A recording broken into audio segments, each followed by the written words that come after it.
It's an urgent story involving 1,000 monkeys brought into the U.S. illegally. Should they all be taken away from Charles River and sent to sanctuary here, or sent back to Asia to be brought back into the research loop with the correct paperwork? PETA is fighting for the best answer for the monkeys.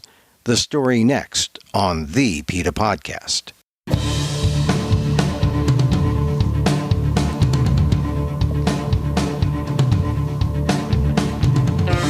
Welcome to the PETA Podcast. I'm Emil Guillermo, your host for this inside look at animal rights.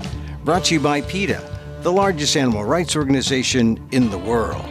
On today's episode, the case of Charles River and the 1,000 monkeys.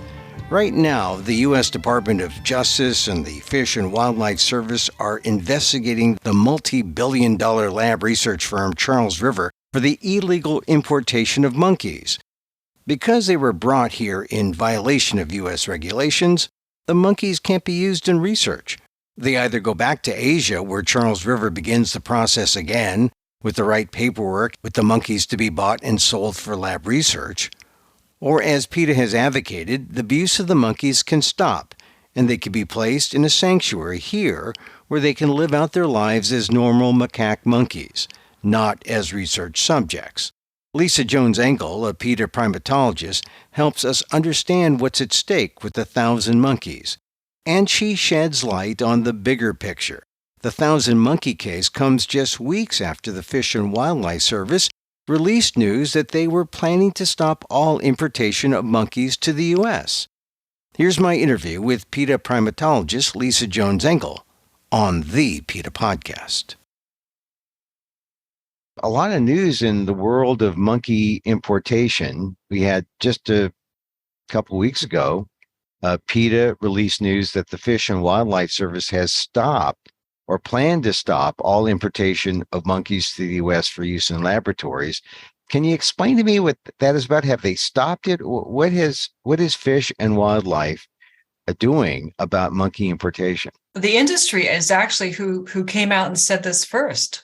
Emil, the industry said that Fish and Wildlife is basically, they have put so many roadblocks now for the importers that it will be almost impossible for them to import monkeys any longer. And they're using a really a simple technique, but one that will be devastatingly protective for the monkeys.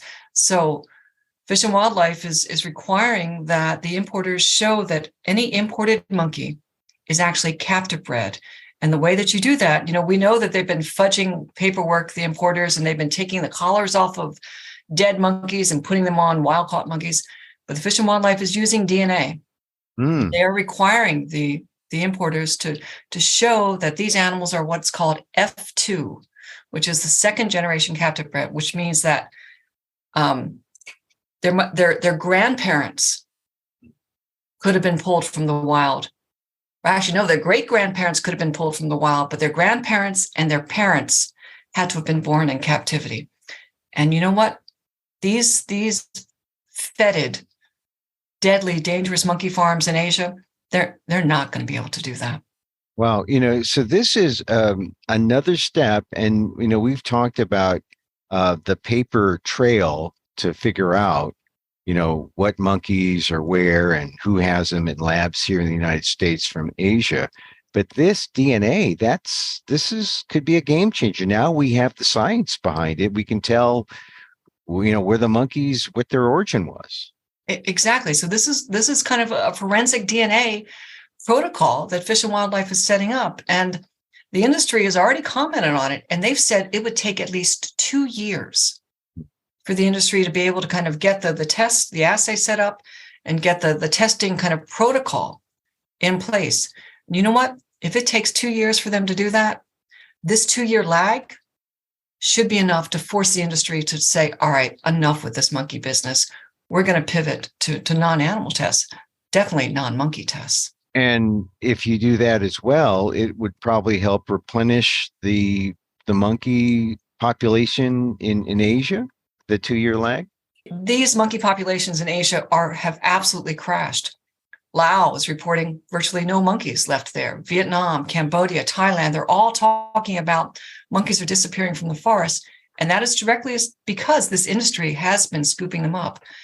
This 2-year lag, it'll be the kind of the breathing room that these wild populations need, because they have to start rebuilding them. The moms have to be allowed to give birth in the forest and keep their babies. And that's what this could do.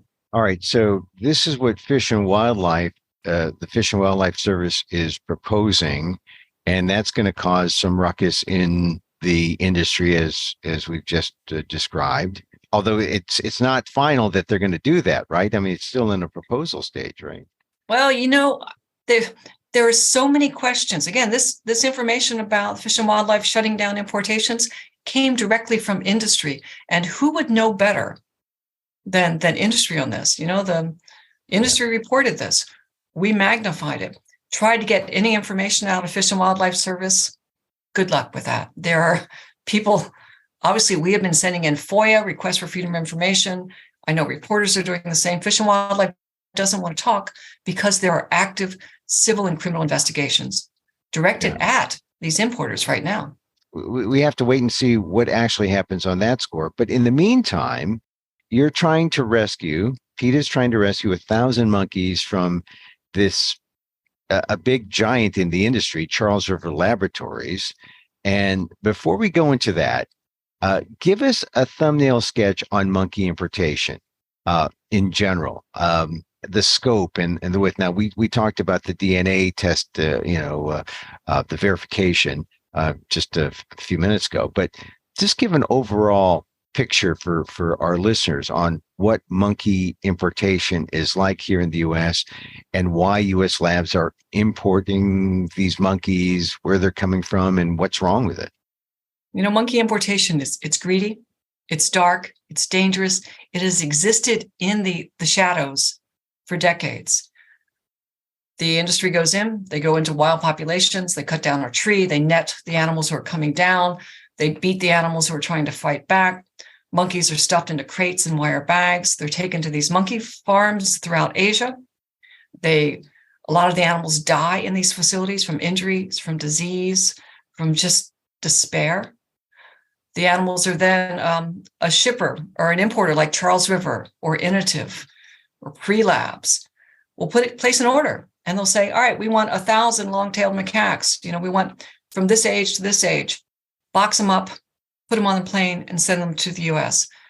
That starts a 48-hour odyssey of these animals being put into small crates, trucked to the airport, weighed on the tarmac, loaded into a belly of the plane, flown to the next stop. Sometimes at that next stop, the temperature will fly into Tbilisi. They'll go from the humid tropics to the cold. No one's paying attention. No one's caring for these animals. They're sick. They're screaming. They're peeing. They're pooping. They're bleeding. They show up in the U.S.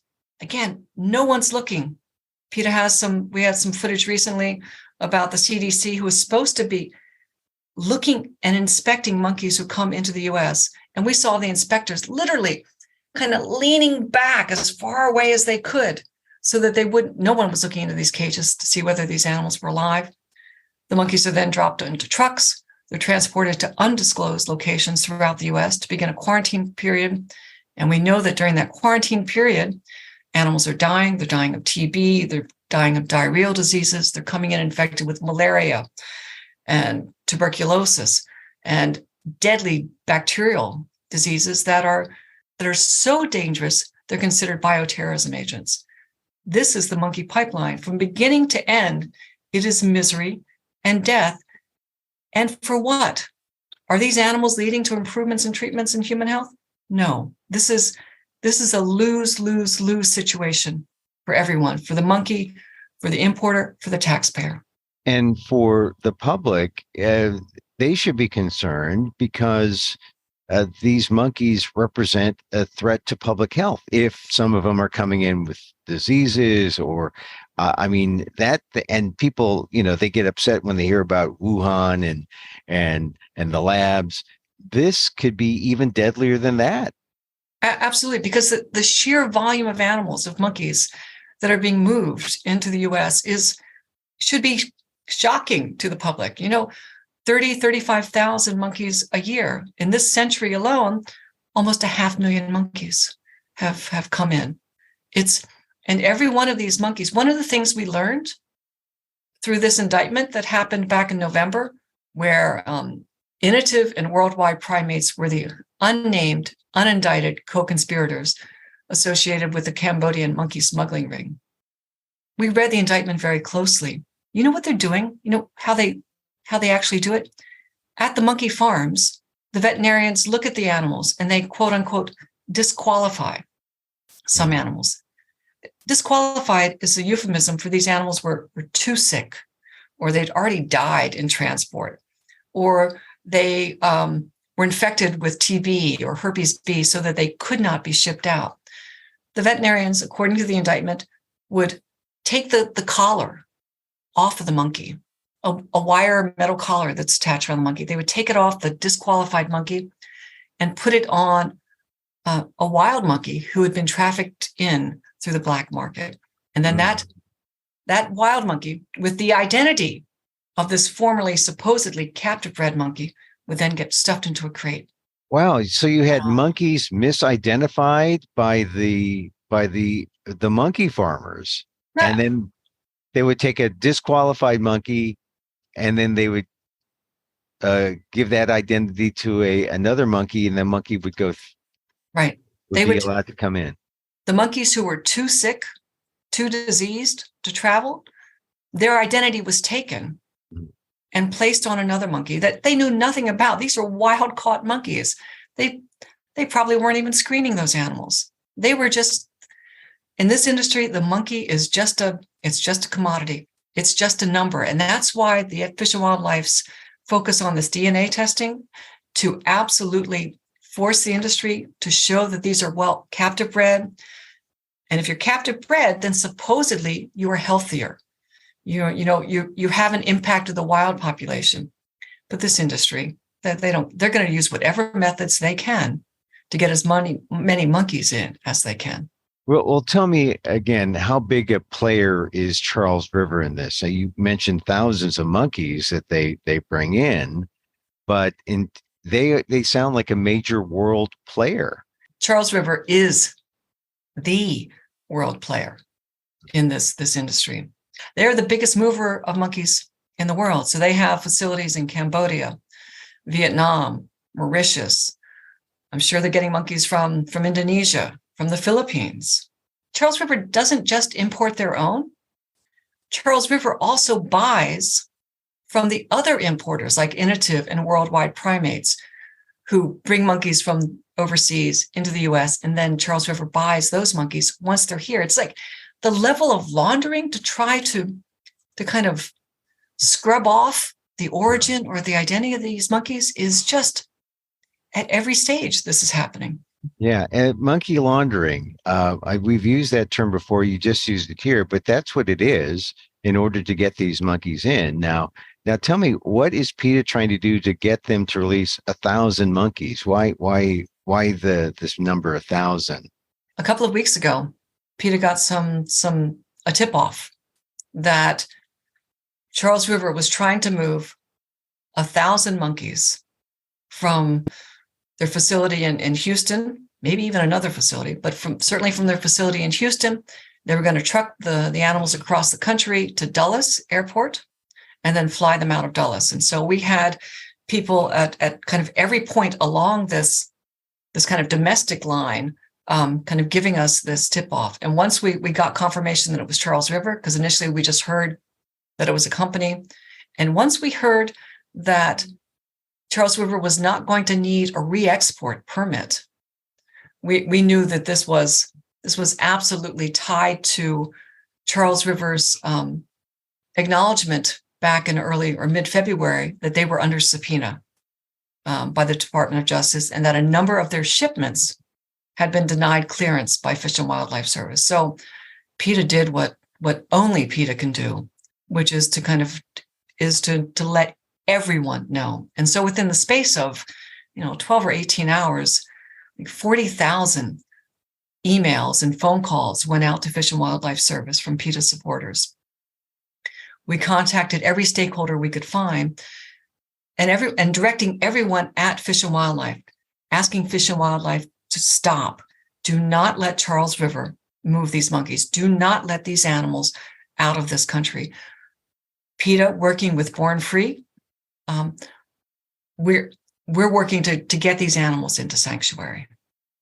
And Born Free is a legitimate sanctuary that would take in the monkeys, and they could live out their lives not in a lab, but in an environment that is close to their natural habitat. Exactly. So these monkeys, these 1,000 animals, these are young animals. These were animals who were probably, a year, 2, maybe 3 years old. Again, they were ripped from their families, ripped from the forest.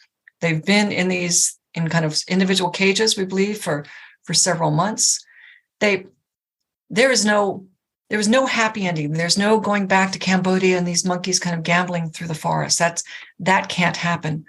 Ecologically, socially, behaviorally, these animals can't do that, but we can take responsibility and give them a kind of a humane life here in the US. And this is where Born Free USA, the sanctuary in Texas, basically answered PETA's call. I mean, we were knocking on every door in this country, and the sanctuary community is not big. The sanctuary community is always trying to scrape money together, but Born Free is a macaque sanctuary predominantly. So Born Free knows these monkeys. They know what these monkeys are capable of. They know that if you give them space, you give them each other. You give them the basic necessities, food, veterinary care. These macaques can actually grow old together and have a semblance of life. And Born Free USA wants to do that. Problem is that these animals are caught up in these investigations that, the DOJ, the Department of Justice, and Fish and Wildlife Service are caught up in this investigation. And Charles River is choosing not to do the right thing. To Charles River, these 1,000 monkeys are $30 million worth of monkey meat. Well, what would Charles River do with them if they were allowed to keep them? They would go into the whole testing protocol. Well, Charles River can't keep these monkeys. That's the thing. So these 1,000 monkeys, when they were imported in a number of shipments, Fish and Wildlife did something called they did not clear the CITES permit. So these monkeys travel on a CITES permit. And we've talked about the CITES permit before. Every animal that moves around the world, every monkey that's imported comes in on one of these. And you have to label correctly on them, whether or not these animals were captive or wild caught. These animals came in on a falsified CITES permit. So they can never be used for experimentation in the US.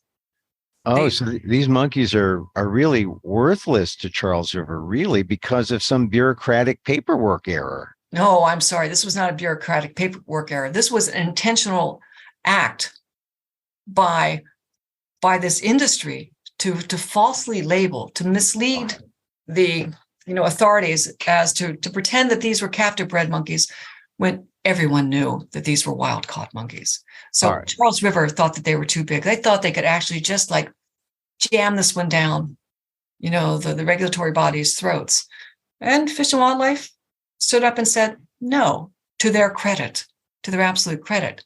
These monkeys can never be used as they exist right now in the US. But what Charles River wants to do is to re-launder them. They're going to pick these monkeys up, send them back to Cambodia, shake, recycle, repackage, and drop them back into the pipeline. So this is like going back over the monkey trail because someone screwed up and they didn't have they misidentified them. So they're forcing these monkeys to go back. And is it easy for these monkeys to go back and then start the process again? It's monkey money laundering. It's just another way to kind of repackage these animals. There is no way to show that these were captive bred monkeys. Fish and Wildlife would not have denied to clear the shipment if they thought that they were traveling on an accurate CITES permit. So in the end, what they're really trying to do is trying to save their investment that they paid all this money for the monkeys, and they're really grasping at straws. And then once they've been through this thing once, it's got to be very difficult to say, oh, these are the right, this is the right identity of the monkey, or Right. these monkeys are now good. There's only one choice for these animals, and that choice is sanctuary here in the US.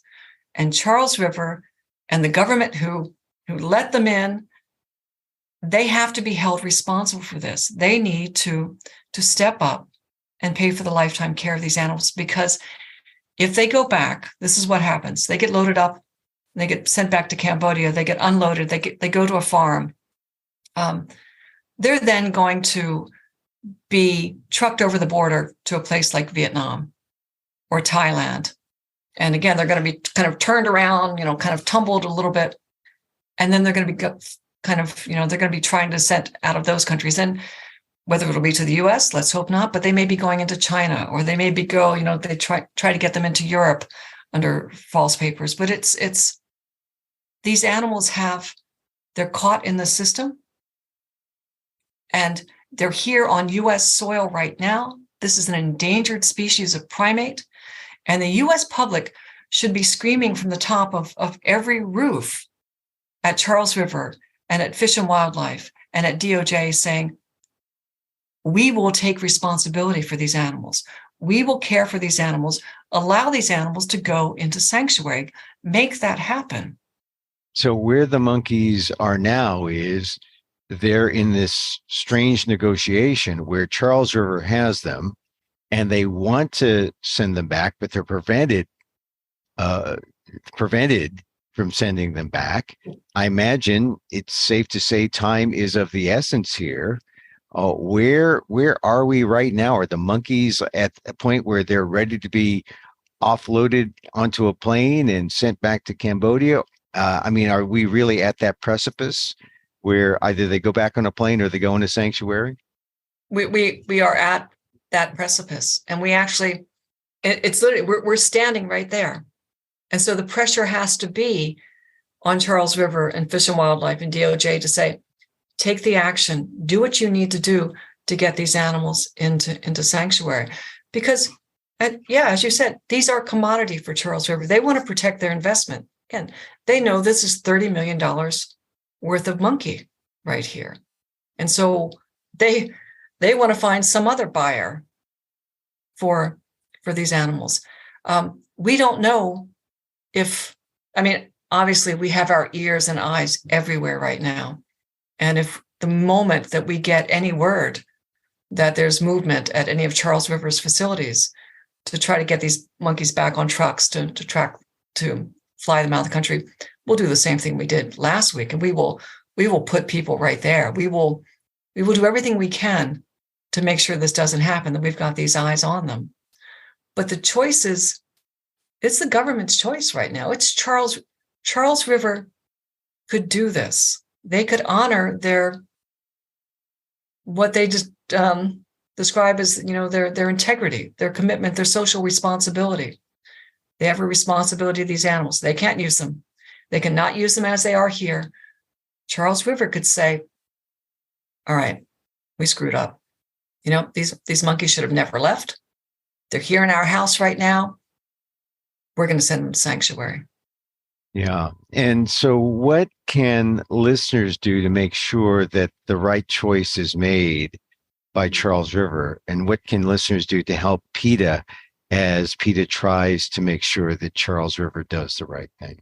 So we've been sending out email alerts on a regular basis. We've been sending out texting action alerts to our supporters and asking them to reach out directly to Fish and Wildlife Service, to the management authority there, and to put pressure on Fish and Wildlife and let Fish and Wildlife know that, our taxpayer dollars are involved in this. We have a responsibility to these animals. We want you to keep these animals here and send them to sanctuary. So continuing to answer those email alerts, answer those action alerts, make the phone calls, send the emails, keep the pressure up. Last time I looked, I think we were, 65, 70,000 actions have been taken. let's hit 100,000. Let's hit 500,000. Let everyone in this country hear our voice, because no one's listening to these macaques right now. So we have to speak for them. Yeah. And if it goes on, I guess the longer it goes on, that's better for the monkeys because they're not going back to Cambodia. But is there a time limit? I mean, if we say time is of the essence, how long can this really go on, this standoff? It's a government agency battling a multi-billion-dollar corporation who wants these monkeys. But every day that these are, again, I can't emphasize, these are young animals. These are animals who are still malleable. There's still a chance that if we get them into sanctuary, that they can form these social groups and live out a good life. But every day that they're sitting inside one of these Charles River facilities that we know where deadly diseases are circulating in these colonies, it increases the likelihood that they will be exposed. The stress in there means that, basically their immune systems, their psychological well-being is chipped away every day. So every day matters on this. Is there any doubt in your mind that if PETA loses this battle and the monkeys are shipped back to Cambodia or back to Asia or wherever, if they're just sent back, it guarantees that these monkeys are doomed? If these monkeys go back to Cambodia, they die.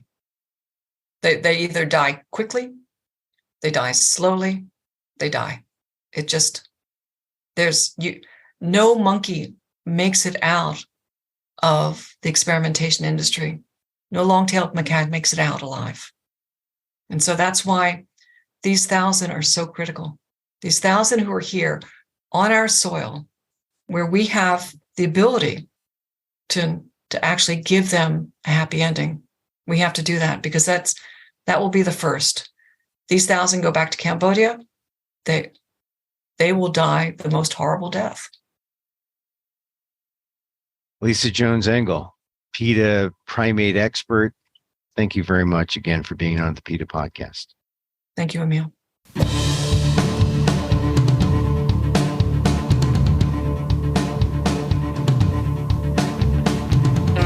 Lisa Jones-Engel, PETA primatologist, on the case of Charles River Labs and the 1,000 monkeys. Get the latest call to action at PETA.org. And that's our show for today. Thank you for listening. Don't forget to send a link of this show to your friends. Tell them you like the PETA podcast. Contact us at PETA.org. You can find me on Twitter at Emil Amok. That's EMIL AMOK, or see my vlog at amok.com, or see my work at ALDEF, the Asian American Legal Defense and Education Fund. That's aaldef.org/blog. And if you're in New York City around March, toward the end of March, see me in the off-Broadway production The Conductor. Ishmael reads The Conductor at Theater for the New City on First Avenue. Once again, thank you for listening. Check out all our episodes on your favorite podcast app or on Apple Podcasts, where you can subscribe to as well as rate and review the show. It helps get the word out about the issues you care about. Our music is provided by Carbonworks. Check them out on YouTube. And join us again next time for more insight into animal rights and the fight for a cruelty-free world on the PETA Podcast. I'm Emil Guillermo.